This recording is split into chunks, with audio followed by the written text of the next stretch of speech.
호세아서 9장 1절부터 9절까지의 말씀을 한 절씩 교독하시겠습니다. 이스라엘아, 너는 이방 사람처럼 기뻐 뛰놀지 말라. 내가 음행하여 내 하나님을 떠나고 각 타작마당에서 음행의 값을 좋아하였느니라. 타작마당이나 술틀이 그들을 기리지 못할 것이며 새 포도주도 떨어질 것이요. 그들은 여호와의 땅에 거주하지 못하며 에브라임은 애굽으로 내려가고 아수르에서 더러운 것을 먹을 것이니라. 그들은 여호와께 포도주를 부어드리지 못하며 여호와께서 부하신 바도 되지 못할 것이라.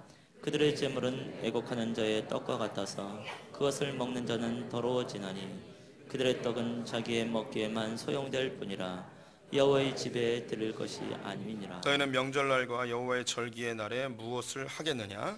보라, 그들이 멸망이 피하여 갈지라도 애굽은 그들을 모으고 노은 그들을 장사하리니 그들의 은은 귀한 것이나 찔레가 덮을 것이요 그들의 장막안에는 가시덩굴이 퍼지리라. 형벌의 날이 이르렀고 보응의 날이 온 것을 이스라엘이 알지라. 선지자가 어리석었고 신에 감동하는 자가 미쳤나니 이는 내 죄악이 많고 내 원한이 크민이라. 에브라임은 나의 하나님과 함께한 파수꾼이며 선지자는 모든 길에 진새 짚은 자의 그물과 같고 그의 하나님의 전에는 원한이 있도다. 함께 있습니다. 그들은 기브아의 시대와 같이 심히 부패한지라. 여호와께서 그 악을 기억하시고 그 죄를 벌하시리라. 아멘. 오늘도 주님의 보좌 앞으로 나오신 성도님들에게 하나님의 은혜와 평강이 함께 하시기를 축원드립니다. 옆 사람에게 반갑게 인사하겠습니다. 하나님 당신 편이십니다. 감사합니다. 우리나라 속담 중에 눈치가 빠르면 절에 가서도 고기를 얻어먹는다, 눈치가 빠르면 절에 가서도 새우젓을 얻어먹는다, 이런 이야기가 있습니다. 인생을 살아가는 데 있어서 눈치가 필요함을 이야기를 하고요. 또 눈치 없는 남자들, 눈치 없는 여자들 이제 우리 주변에 많이 있습니다. 그 여자가 그 추운 날 이렇게 나가서 춥잖아요, 부인들이. 그러면 남편한테 그러죠.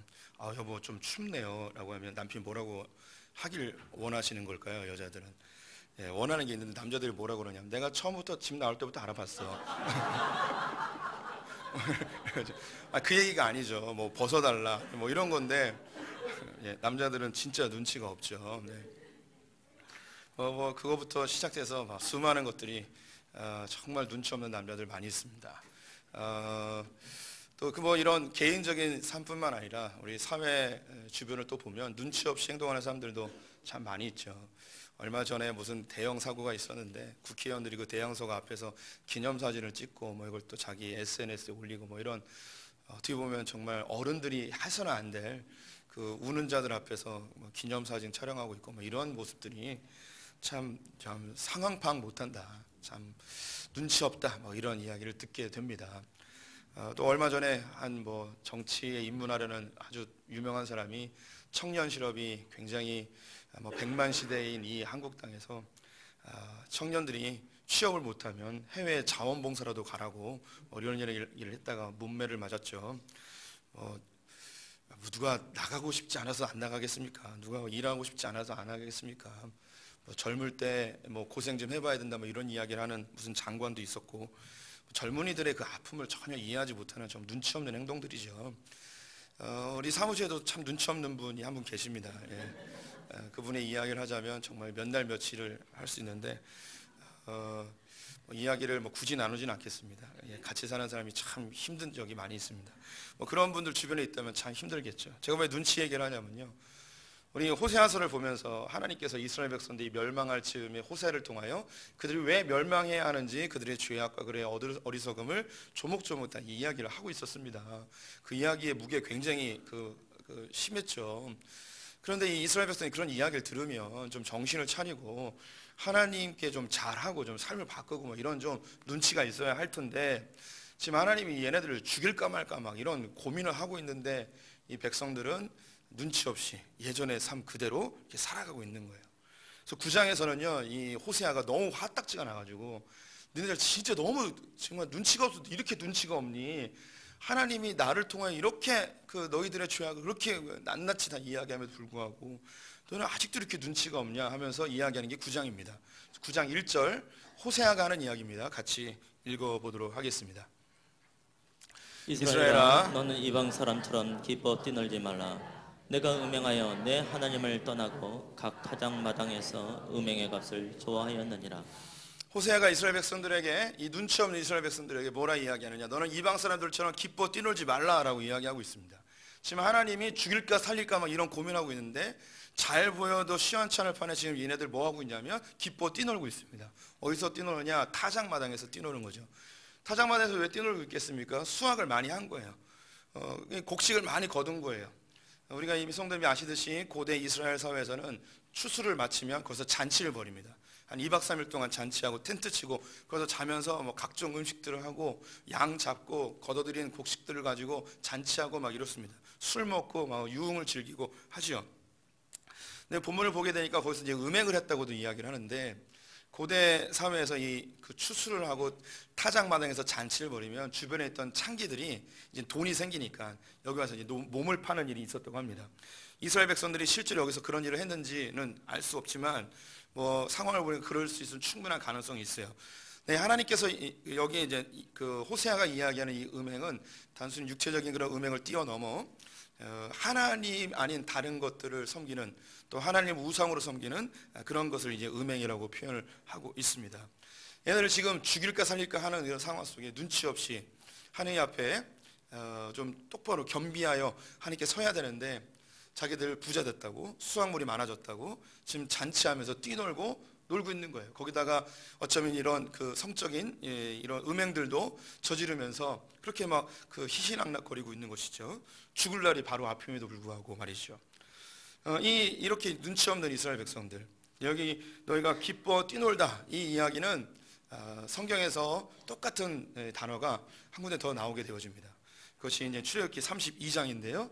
32장 4절과 6절 말씀 같이 읽어보겠습니다. 아론이 그들의 손에서 금고리를 받아 부어서 두각칼로 새겨 송아지 형상을 만드니 그들이 말하되 이스라엘아, 이는 너희를 애굽 땅에서 인도하여낸 너희의 신이로다 하는지라. 이튿날에 그들이 일찍 일어나 번제를 드리며 화목제를 드리고 백성이 앉아서 먹고 마시며 일어나서 뛰놀더라. 여기서 이 뛰놀더라라는 이 단어가 호세아서에 나오는 이 뛰놀다는 것과 똑같은 단어입니다. 그 뒤에 보면 또 애굽으로 돌아간다라는 이야기가 있으면서 여기에 나와 있는 본문이 출애굽기 32장에 있는 내용과 연관되어짐을 보여주고 있습니다. 출애굽기 32장의 내용은 이렇습니다. 이스라엘 백성들이 애굽에서 400년 동안 종살이하고 있다가 모세를 통하여서 하나님이 기적적인 방법으로 구원을 받게 되어졌죠. 그는 한 40에서 50일 정도 지나서 시내산에 도착을 하였습니다. 하나님께서는 언약을 체결하는데 이스라엘 백성들 하나님의 백성이 되어지고 하나님은 이스라엘 백성들의 하나님이 되어지는 언약을 맺게 됩니다. 이때 하나님께서 이스라엘 백성들에게 하나님의 백성으로 어떻게 살아가야 될지 그 율법의 말씀을 선포해 주시는데요, 십계명을 먼저 쫙 이야기해 주셨습니다. 이 이야기를 듣고 너무 겁이 난 거예요. 하나님 위험 앞에. 그래서 백성들이 이 이야기를 더 듣다가는 우리가 죽을지도 모르겠습니다. 모세요, 당신이 대신 올라가서 이 이야기를 듣고 내려와서 얘기해 주십시오. 이스라엘 백성은 시내산 밑에 기다리고 있고, 이 모세는 여호수아와 함께 시내산에 올라갔습니다. 40일 동안 머물게 되어지는데 모세가 올라갈 때 며칠을 있을 거라고 기약이 없었습니다. 올라가서 음식도 안 가져갔어요. 그래서 내려올 때가 됐는데 안 내려오니까 백성들이 생각하기를 죽었다라고 생각해서 우리가 가야 될 곳이 가나안 땅인데 모세가 죽었으니 누가 우리를 인도해 주겠느냐 하며 우리를 인도할 신을 만들자, 하나님을 만들자 해서 이제 금송아지를 만들게 되었습니다. 그들의 목표는 뭐였냐면 가나안 땅에 가는 거예요. 애굽에서 나왔기 때문에 이제 가나안 땅 가는 거죠. 하나님께서 우리를 그 지긋지긋한 종살이하던 곳에서 건져주셨는데 그 다음 목표는 가나안 땅 가야 되는 거예요. 이게 목표인 거예요. 그럼 이 목표를 이루기 위해서는 이스라엘 백성들에게 이 목표지까지 데려다 주는 게 모세이든 금송아지든 하나님이든 다른 우상이든 아무 관계가 없는 거예요. 그냥 그 목표만 이루어지면 되는 거예요. 이 목표를 이루기 위해서 자기들에게 필요한 하나님을 금송아지로 만들고 이게 나의 하나님입니다 라고 하고 거기에다가 이입을 해버리게 됩니다. 오늘 호세아서 9장에 나와 있는 이스라엘 백성들은 여기서 타작마당에서 잔치를 베풀고 뛰놀며 기뻐하고 있습니다. 이들이 왜 기뻐하고 뛰놀고 있을까요? 그들의 목적은 뭐냐면, 그들의 목표는 뭐냐면 부자 되는 거였어요. 부자 되는 거. 그들은 수확물을 많이 얻으면 되는 거예요. 이 수확물을 얻어낸 게 하나님이든 다른 어떤 신이든 그건 관계없어요. 그냥 그것이 수확물이 많이 거둬지면 이거 하나님의 은혜라고 그냥 얘기하면 되는 거예요. 그 가운데 노동자들에 대해서 그들이 그 임금을 제대로 지불했는지 안 했는지 그거 아무 관계없어요. 혹은 다른 사람의 땅을 빼앗아서 그곳에 더 경작을 하여서 수확물을 더 많이 얻었는지 이것도 아무 관계없어요. 그냥 수확만 많아지면 되는 거예요. 그래서 어떤 방법이든지 수확만 많아지고 그들이 스스로 고백하는 것이 뭐냐면 하나님의 은혜입니다라고 이야기하고 있는 거죠. 그래서 이 호세아가 소리치고 있는 겁니다. 너희들 기뻐하지도 말고 뛰놀지도 말라고. 너희들 지금 이렇게 수확물이 많다고 해서 기뻐할 게 아니라고. 너희들 지금 음행하고 있는 거라고. 하나님의 뜻과 아무 관계없이 그냥 수확물만 많아졌다고 해서 이렇게 기뻐할 게 아니라고. 이걸 하나님의 은혜라고 하면서 찬송하고 감사하고 이건 아무 의미가 없는 거라고 이야기하고 있습니다. 오늘날을 살아가고 있는 그리스도인들 역시 저를 포함해서 우리 삶의 목표들이 다 있습니다. 어떤 분들은 오랜 가난의 세월 때문에 부자가 되는 게 우리의 목표일 수도 있습니다. 혹은 짓눌릴 삶 때문에 나도 한번 떵떵거리며 갑질 한번 해보겠다고 성공하는 인생을 우리의 목표로 둘 수도 있습니다. 또 때로는 우리의 삶에 다 이렇게 무너져 내리는 가정도 다 파괴되어지고 온전한 가정을 이루지 못해서 혹은 부모님으로부터 온전한 사랑을 받지 못해서 나는 가정을 잘 돌보는 게 나의 삶의 목표다라고 이렇게 생각하는 분들도 있을 수 있습니다. 그런데 이것이 우리의 목표가 됐어요. 뭐 부자가 되든 성공을 하든 가정을 온전히 이루든 혹은 자기가 계획한 어떤 것을 이루기 위하든 우리가 예수를 믿는지 신앙인이란 말이죠. 우리의 목표가 생겨지면 이 목표를 이루고 이 목표를 성취해 주는데 하나님이 나를 도와주셔야 되는데 내가 이걸 이루는데 다른 방법, 다른 부정적인 방법 혹은 세상적인 방법 이런 것들이 다 동원되어져도 아무 관계 없는 거예요. 목표만 이루면 되는 거죠. 나중에 한마디만 하면 됩니다. 하나님께서 은혜로 이걸 이루어 주셨습니다 라고 이야기하면 다 끝나버리는 우리 이 21세기 그리스도인의 삶을 살아가고 있습니다. 호세아가 이스라엘 백성들을 향하여서 너희가 나병에 걸렸다. 너희들 좀 먹고 있고 너희들 이러다 죽게 된다. 일단 그들의 무감각하게 들어와 버린 그들의 나병이 뭐였냐면 두 가지가 있었습니다. 첫 번째는 욕심이고 두 번째는 사람의 말을 듣는 것이었습니다. 욕심이 들어와서 자기들이 욕심 때문에 삶이 무너지고 있고 삶이 병들어 있는 것을 전혀 인지하지 못하고 그렇게 살아갔습니다. 그리고 이 욕심을 성취하기 위하여 사람의 방법, 사람들이 이야기하는 것을 따라가는 것을 전혀 개의치 아니하였습니다. 하나님이 뭐라고 이야기했는지 이건 관심이 없습니다. 이렇게 해야지 네가 성공해, 이렇게 해야지 네가 미래가 보장되어지고 이렇게 해야지 돈 더 벌고 여기다 투자해야 돼, 이렇게 해야 돼 하는 사람들의 이야기에 귀 기울이며 그대로 가게 되어졌죠. 그들은 자기의 삶의 성공과 안전을 위하여 견고한 성읍들을 쌓았습니다. 더 많은 성읍들을 쌓고 더 높은 성벽을 쌓고 그 안에 들어가 안전하다 안전하다 평안하다 평안하다 이야기한 것이 이스라엘 백성들의 모습이었습니다. 그들의 마음속의 욕구는 성공과 안전이었습니다. 참 놀라운 게 이 성공과 안전에 대한 욕구가 종교와 딱 결합이 되어지면 엄청난 집착의 에너지가 생깁니다. 그래서 기도를 오래 하고 하나님 앞에 열심히 매달리게 되어지면 이것이 하나님의 뜻과 전혀 관계없이 내가 기도한 것이기 때문에 나의 욕구와 이 종교심이 딱 결합이 되어져서 그 누구도 흔들 수 없는 엄청난 집착의 에너지로 바뀌어 버립니다. 그래서 대부분의 크리스천들이 세상 사람들부터 공격받는 게 뭐냐면 무례하다는 거예요. 무례하다. 목표가 생기면 주변 사람 아무 관계없어요. 나만 저거 얻으면 돼. 왜? 내가 기도한 것이기 때문에. 이 기회는 하나님 내게 주셨다는 거예요. 그래서 다른 사람을 짓밟고 올라가서라도 이걸 얻어내야만 되는 거죠. 그리고서 고백합니다. 하나님 감사합니다. 주님의 은혜로 되었습니다. 근데 주변에 있는 사람은 다 짓밟혀서 울고 있는 경우들이 많이 있죠. 많은 그리스도인들이 이기적이라는 소리를 많이 듣습니다. 왜냐하면 나의 성공과 안전에 대한 욕구와 이 종교심이 결합되어져 집착 에너지가 다른 사람들에게 나를 흉악한 짐승처럼 보이게 하는 겁니다. 이게 오늘날 기독교의 현실일 수 있습니다. 아니 저의 모습이고 부끄럽지만 우리의 모습일 수 있습니다.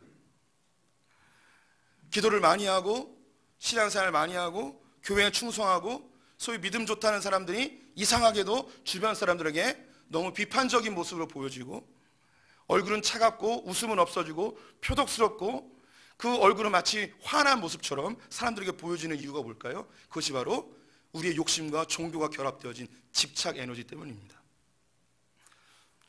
종교심으로 우리의 욕심이 가득 결합이 되어져 버리면 내가 원하는 목표를 이루기 위해서 그 어떤 것도 관심이 없어집니다.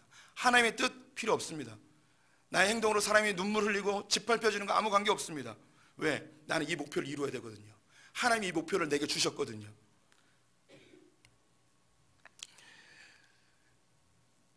우리가 하나님께서 주신 이렇게 기도하고 소망하고 애썼던 것이 이루어질 때가 있습니다. 그런데 우리 성도님들, 우리가 기도하고 열심히 신앙생활해서 얻어졌다 이렇게 쉽게 말하시면 안 됩니다. 그건 집착 때문에 이루어질 수도 있습니다. 내가 열심히 수고하고 애썼기 때문에 이루어질 수 있는 거예요.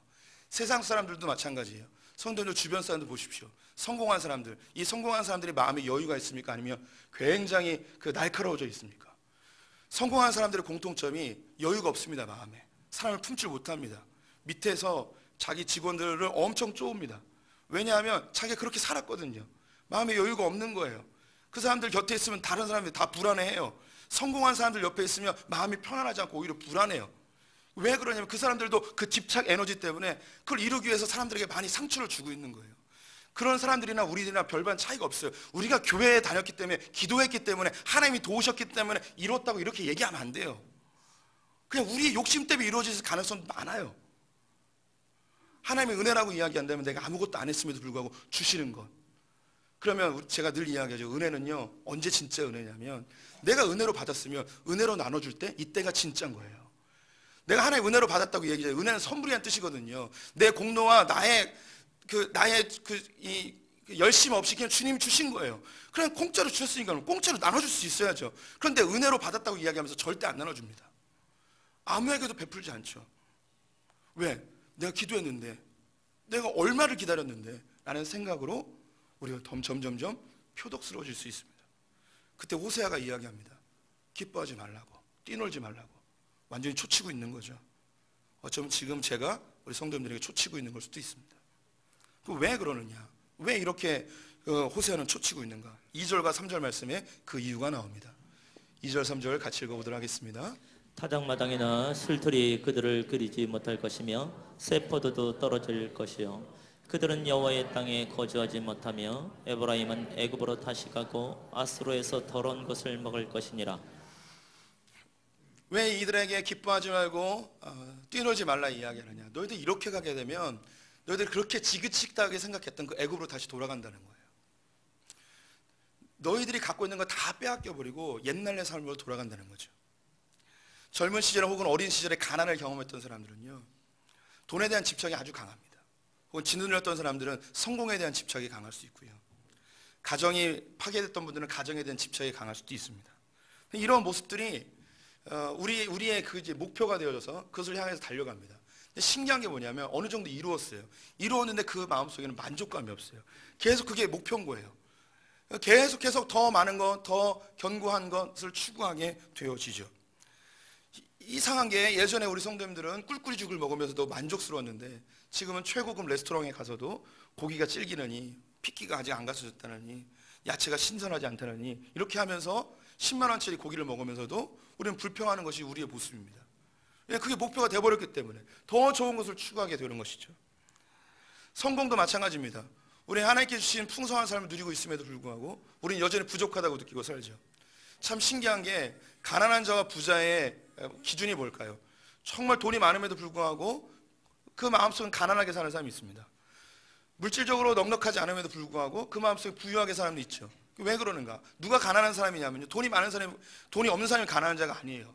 누가 부자냐? 돈이 많은 사람이 부자가 아니고요, 그 마음속에 만족감 있는 사람이 부자고요, 그 마음속에 여전히 부족하다고 생각하면 이 사람은 가난한 사람이에요. 우리가 자칫 잘못하면 내가 세운 목표, 내가 추구하는 방향성 때문에 내 삶이 점점점 오히려 애굽의 삶을 살아가게 됩니다. 이미 하나님께서 많은 것을 주셨음에도 불구하고 하나님을 이용하여서 더 많은 것을 얻기 위하여 그렇게 하나님의 방법이 아닌 다른 방법으로 살다가 심지어는 내가 지금 갖고 있는 것도 다 빼앗겨버리는 경우들이 많이 있습니다. 성공 이런 것 이야기도 했는데 이걸 다 싸잡아서 이야기하면 행복이라고도 이야기할 수 있습니다. 우리 성도님들 다 행복한 삶을 추구합니다. 제가 지난주에 한 기사를 봤는데요, 그 아랍에미레이트의 두바이 시티의 기사 관련된 기사입니다. 기사 한번 보여주시죠.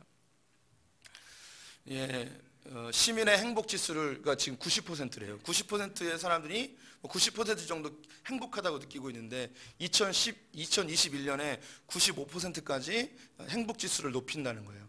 그래서 도시 전역에 1115개의 행복지수 측정기가 있어서 사람들이 내가 행복하다 이렇게 표시를 하면 점점 올라가는 거죠. 그런데 그래서 이제 공무원들에게 지시가 내려졌어요. 2021년까지 시민들에게 행복지수를 95%까지 끌어올리라는 거예요. 시민들은 행복한데 누구는 안 행복할까요? 공무원은 안 행복하겠죠. 공무원은 행복하게 만들어야 되니까. 만약에 21년에 행복지수가 95%까지 올라가지 않으면 이건 실패한 거예요. 그러면 전 시민이 다 불행해지는 거죠. 이걸 뭐라고 이야기하냐면 행복 스트레스라고 하는 거예요. 우리 성도님들은 자기가 나름대로 생각하는 행복의 기준이 있어요. 돈은 어느 정도 있어야 되고, 어느 정도 평소에 살아야 되고, 어느 정도 위치해야 되고, 자식들은 어느 정도 잘 나가야 되고, 뭐 이런 기준이 있어요. 이 기준이 나의 행복의 기준이라고 생각해서 여기에 이르지 못하면 나는 행복하지 않고 나는 늘 부족하다고 생각을 하는 거죠. 이게 그 심리학 용어, 사회학 용어로 행복 스트레스라고 이야기하는 거예요. 신기하게도 오늘날에 있는 거의 대부분의 사람들이 행복 스트레스에 쌓여 있어요. 행복해야 되는데, 행복해야 되는데, 행복해야 되는데, 근데 안 행복한 거예요. 그래서 아예 그냥 행복한 걸 잊어버리세요. 행복한 걸 잊어버리세요. 성경은 신기하게도 우리 보고 행복하라고 이야기한 적이 한 번도 없습니다. 성경 우리가 뭐라고 요구하냐면 기뻐하라고 그래요. 행복은 그렇게 얻어질 수 있는 게 아닌가 봐요. 주님 왜 기뻐하라고 그렇게 많이 할까요? 세상이 사는 게 기뻐할 수 없기 때문이라고 생각이 듭니다. 그래서 자그마한 것에서 기뻐하고 감사하고 힘든 일 있으면 쉬지 말고 기도하면서 그렇게 하루하루 살다 보면 자족하기를 배우면 우리의 삶 전체가 행복하게 변하는 것을 성도님들이 이제 깨닫게 되실 것입니다. 이스라엘 백성들에게 너희들 이렇게 살면 너희 다시 애굽의 삶으로 나가게 되는데 그렇게 변하게 되어지고 너희들 땅을 다 빼앗겨 버리고 너희들 쫓겨나게 될 것이다. 왜 이런 이야기를 하시는가? 하나님께서 이스라엘 백성들에게 이 가나안 땅을 선물로 주셨습니다.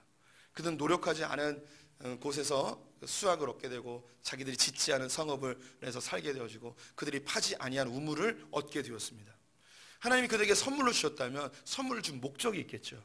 이 목적대로 살지 아니하면 하나님께서 이 선물을 다시 뺏어간다는 거예요. 레위기 20장 22절 말씀 같이 읽어보도록 하겠습니다.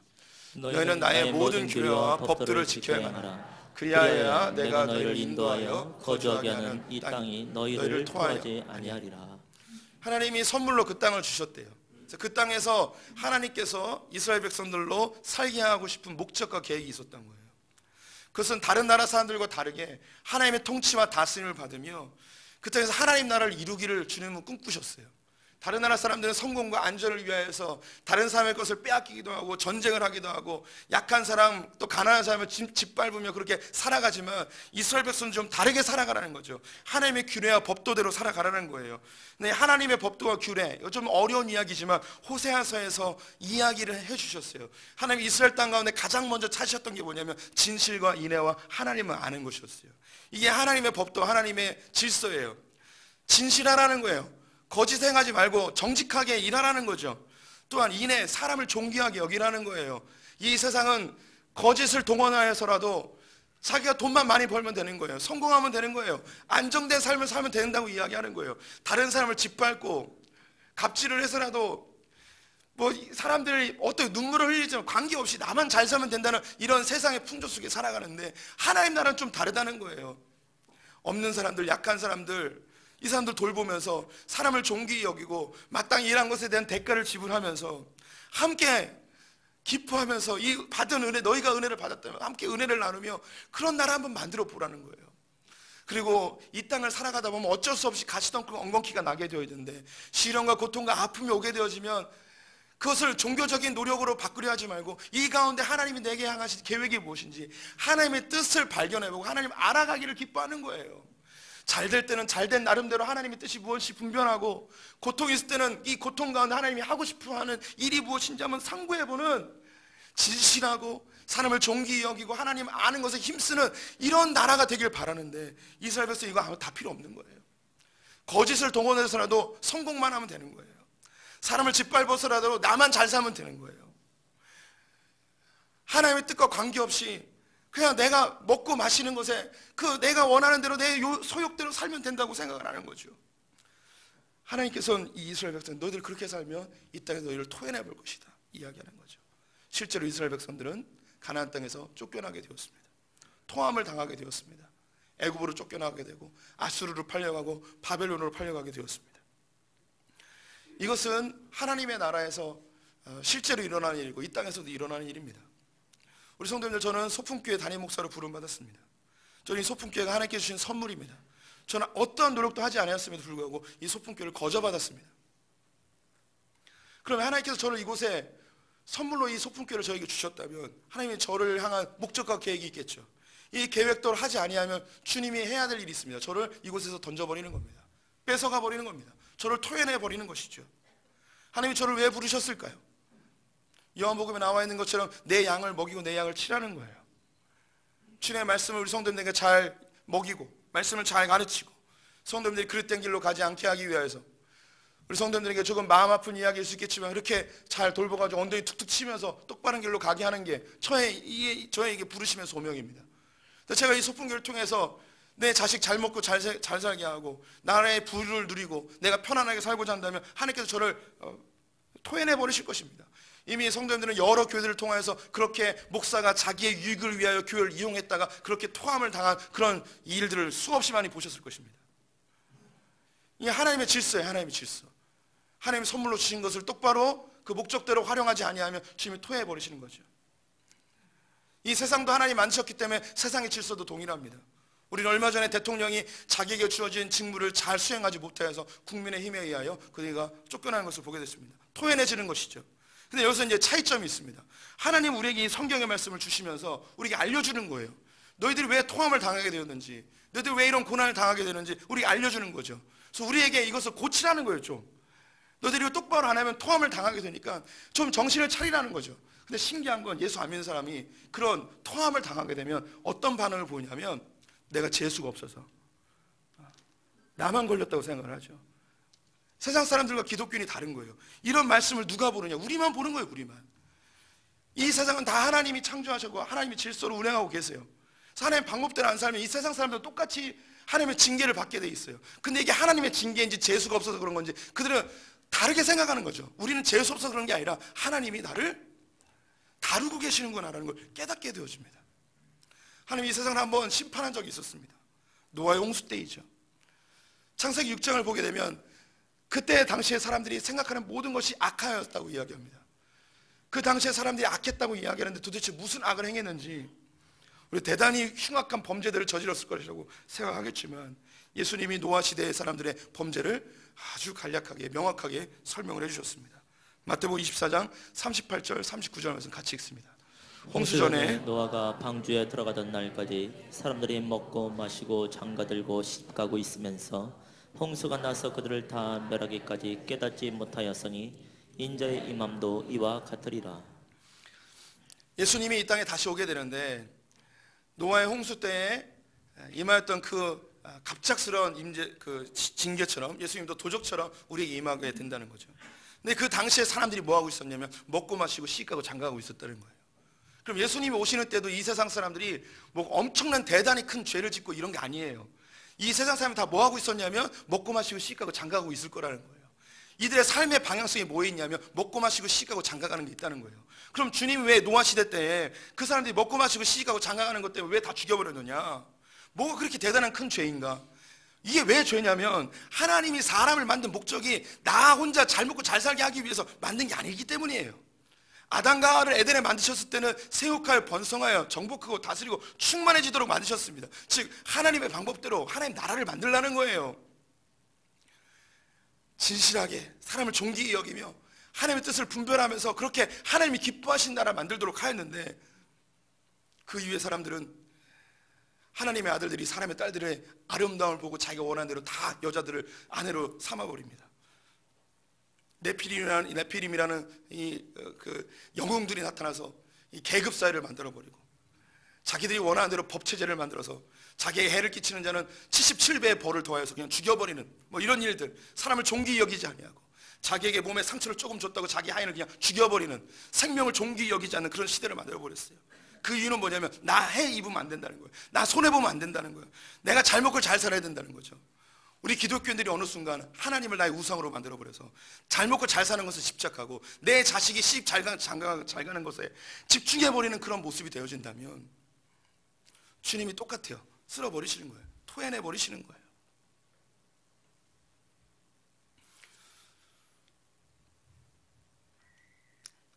이스라엘 백성들이 그럼 왜 이 지경까지 되었는가? 그 이유를 7절에서 이야기해 주고 있습니다. 7절 말씀이 좀 어려워요, 번역이. 그래서 좀 쉬운 번역인 표준 세번역으로 준비해 왔습니다. 제가 읽어볼게요. 이스라엘은 알아라. 너희가 보복을 받은 날이 이르렀고 죄 지은 만큼 벌 받을 날이 가까이 왔다. 너희는 말하기를 이 예언자는 어리석은 자요 영감을 받은 이는 이 자는 미친 자다 하였다. 너희의 죄가 많은 만큼 나를 미워하는 너희의 원한 또한 많다. 호세아가 이스라엘 백성들에게 너희들이 이렇게 살면 안 된다. 하나님 기뻐하시는 이게 아니다. 너희들은 욕심과 사람을 따르는 것으로 나병처럼 걸려버렸다. 여러 가지 이야기들을 하였어요. 근데 이스라엘 백성들이 뭐라고 반응하였냐면 이 예언자는 어리석은 자야. 이 예언자는 미친놈이야. 얘 말 들을 필요 없어. 이런 쓸데없는 얘기. 아니 시대가 어느 때인데 이 성경대로 어떻게 살아? 아유 목사님이 우리들 살아가는 삶을 몰라서 그렇지 어떻게 말씀대로 삽니까? 라고 그렇게 그냥 반응해 버리는 거예요. 이스라엘 백성들이 왜 이 모양이 되었는가? 왜 하나님께서 이들을 버려버리게 되었는가? 하나님의 말씀을 말씀으로 받지 않는 거예요. 하나님이 지적할 때, 하나님 우리에게 찔림을 줄 때에 이것을 전혀 반응하지 아니하고 그냥 묻어버리는 거예요. 미친놈이라는 거예요. 아이고 배우면 얼마나 배웠다고 목사가 뭘 이 세상을 안다고 성도들이 살아가는 삶을 뭘 안다고 이건 뭐 그 사람이 만든 책이고 하는 이런 여러 가지 이유들을 대면서 성경에 있는 하나님의 질서에서 묻어버리죠. 그래서 그들은 결국 하나님께 토함을 받게 되었습니다. 실제로 이 세상에 많은 사람들이 또 많은 국가들과 많은 공동체들이 그 부르심의 목적대로 활용되지 아니하여서 멸망하고 자기의 삶이 파괴되어지고 자기의 욕심에 치우쳐 자기의 삶이 다 망가져 버리는 것을 수없이 많이 보게 되어집니다. 우리 성도님들 혹시 오늘 설교 가운데 혹시 찔림이 있다면 하나님께서 우리를 바꾸기 원하신 주님의 사인으로 들으셨으면 좋겠습니다. 또 때로는 지금은 크게 찔림이 없을지라도 우리의 인생 가운데 말씀을 통해 찔림을 받을 때가 있습니다. 그게 이제 우리에게만 주어지는 거예요. 세상 사람들은요 이런 얘기 듣지도 못해요. 세상 사람들은요 그냥 다 먹고 마시고 시집 가고 장가 가는 것이 다 이렇게 휩싸여서 살아가요. 이게 좀 너무너무 좀 안타까워요. 아니 적어도요 30년 전 40년 전만 해도 여기 계신 60대 이상 되시는 분들만 하더라도요 우리의 가치관이 좀 달랐어요. 우리는요 나는 좀 굶주려도 나라와 민족을 살려야겠다는 그런 생각을 갖고 있었어요. 조선시대는요 내 자식이 굶어 죽어도요 이 4대부 양반의 이 기조를 놓치면 안 된다는 생각을 했었어요. 이순신 장군의 이런 장수들이요 그 나라를 구하러 갈 때 자기 자녀들이 다리 붙잡고 가지 마시라고 그러면 칼을 뽑아가지고 자식의 목을 베고 갔단 말이에요. 내 가족보다 더 큰 이상이 있었단 말이에요. 이상이라는 게. 그런데 이게 다 없어졌어요. 다 없어졌어요. 산업혁명 이후에 모든 사람이 개인주의가 되니까요 우리가 추구해야 될 가치도 없어지고요 더 높은 이상도 없어지고요 다 자기 혼자 잘 먹고 잘 살면 되고 내 가족만 잘 먹고 잘 살면 되는 이런 세상이 돼버렸단 말이에요. 그래서 세상에 이렇게 살기가 어려워진 거예요. 그래서 다 이렇게 다 자기만 모르는 자기밖에 모르는 흉악범죄가 난무하게 되고 자기 혼자만 잘 먹기 위해서 다른 사람을 찔러 죽일 수 있는 세상을 다 바뀌어버렸단 말이에요. 이렇게 가고 있는 걸 좀 보실 수 있어야 돼요. 그러면 어떻게 바꾸느냐? 세상에서 그 누가 이런 이야기를 해주겠습니까? 어떤 공동체에서 어떤 학교에서 어떤 단체에서 이런 이야기를 해주겠냐 말이에요. 주님이 우리에게 이야기하는 거예요. 너희들이 해야 되지 않겠냐? 좀 손해보더라도 진실되게 살아봐라. 나 혼자 잘 먹고 잘 살기 위해서 사람들 짓밟으면서 그렇게 살지 마라. 같이 사람을 존귀히 여기고 그렇게 살아라. 삶의 편안함과 안정감과 성공을 위해서 하나님 버리고 그렇게 막 쫓아다니지 말고 어디 가면 더 돈 많이 번다더라, 어디 가면 더 복 받는다더라, 어디 가면 예언해준다더라, 이런 거 말고 삶의 현장 속에서 하나님의 뜻이 무엇인지 하나님의 말씀에 근거하여 한번 생각해봐라. 누차 말씀드리지만 하나님 나라는 겨자씨와 같고 누룩과 같습니다. 자그마한 이 겨자씨 하나가 큰 숲을 이루어서 새들이 깃들어 사는 것처럼 자그마한 누룩이 큰 누룩을 만들듯이 우리 성도님들이 이 땅에 소금과 빛으로 부름받았습니다. 우리 성도님들이 크게 뭐 대단한 일을 하라는 게 아니에요. 주님의 나라와 영광을 위해 산다는 게 뭐 선교사가 되고 목사가 되고 교회에서 하루 종일 일하고 뭐 이런 게 아니에요. 진실하고 사람 존귀히 여기고 하나님을 알아가는 데 힘쓰고 이게 주님이 기뻐하시는 거죠. 그럼 이 호세아가 왜 이렇게 격한 목소리로 이스라엘에게 질책을 하는가? 10절에 그 이유가 있습니다. 10절 말씀 같이 읽어보겠습니다. 옛적에 내가 이스라엘을 만나기를 광야에서 포도를 만남같이 하였으며 너의 조상들을 보기를 무화과 나무에서 처음 맺힌 열매를 봄같이 하였거늘 그들이 바알보올에 가서 부끄러운 우상에게 몸을 들이므로 저희가 사랑하는 우상같이 가증하여졌도다. 하나님께서 이스라엘 백성들에게 이야기합니다. 내가 너희들 조상 출애굽할 때 그 이스라엘 출애굽 1세대를 봤을 때 내가 어떤 마음인지 아냐? 광야를 거는데 너무나 이 갈증이 나고 목말라 죽을 것 같은데 이 광야에서 정말 불가능한 일이지만 포도나무를 본 거야. 내가 이 포도나무 얼마나 내게 귀하겠니? 내가 너무너무 배가 고팠는데 무화과 나무를 하나 발견한 거야. 너희들 조상이 나에게 그런 존재야. 바로 너희들이 나에게 그런 존재인데 어떻게 내가 너희들을 포기할 수 있겠냐? 나는 그 처음에 만났던 그 사랑, 너희들을 내가 너무나 아들까지도 바치면서 그 죽이면서까지 사랑했던 그 사랑이 있는데 내가 너희들 어떻게 이 세상에 그렇게 성공과 안전을 위해서 먹고 마시고 시집가고 장가가면서 그렇게 흘러가고 있는데 세상 사람처럼 그렇게 다 멸망하고 있는데 내가 어떻게 가만히 있을 수 있겠니? 내가 화를 내서라도 몽둥이를 들어서라도 너희들을 다시 올바른 길로 가게 해서 나와 이 사랑을 다시 회복해야 되지 않겠니? 하며 주님이 간절하게 이야기하고 있습니다. 우리 성도님들에게 이 이야기가 해당이 안 될 수도 있습니다. 또 어떤 분들은 마음에 찔림이 있을 수도 있죠. 혹은 부담이 될 수도 있습니다. 하나님께서 우리 성도님들 마음속에 주시는 대로 받으셨으면 좋겠고요. 한 가지만 기억해 주셨으면 좋겠습니다. 우리가요 그 부르심대로 살지 아니하면 하나님께 내게 선물로 주셨던 것을 빼앗아가 버리십니다. 제가 소풍교회에서 목사로서 올바로 행동하지 아니하면 저 이거 다 뺏깁니다. 성도님들이 늘 고백하시죠. 내게 준 건 하나님의 것이라고. 하나님의 것, 하나님의 방법들을 쓰지 않으면 하나님이 다 가져가 버리십니다. 나의 직장, 나의 가정, 나의 재정, 나의 건강, 각자 삶의 부르심의 자리에서 하나님 뭘 원하시는가 깊이 묵상하는 우리 성도님들 되시기를 축원드립니다. 기도하겠습니다. 하나님, 이 세상 사람들은 먹고 마시고 시집가고 장가가는 것에 몰입이 되어져 어떤 방법으로든 자기가 원하는 것을 성취하려고 합니다. 우리도 하나님을 이용하여서 나와 내 가정만 잘 먹고 잘 사는 그런 이기적인 신앙으로 변질된 것이 우리의 현실입니다. 하나님께서 주신 것 하나님의 목적대로 사용하길 간절히 원합니다. 우리의 생명, 우리의 재정, 우리의 직장, 우리의 가정 하나님이 원하시는 대로 활용하는 자들 되게 하여 주시옵소서. 하나님, 이 세상 사람들 말 듣지 않고 하나님께서 이 세상을 창조하셨음을 믿기에 이 세상을 다스리고 운행하시는 주님의 질서대로 주의 통치와 다스림대로 살아가기를 원합니다. 하나님, 우리 연약하오니 성령 하나님 우리를 붙드셔서 그렇게 살아내게 하여 주시옵소서. 예수님의 이름으로 기도드렸습니다.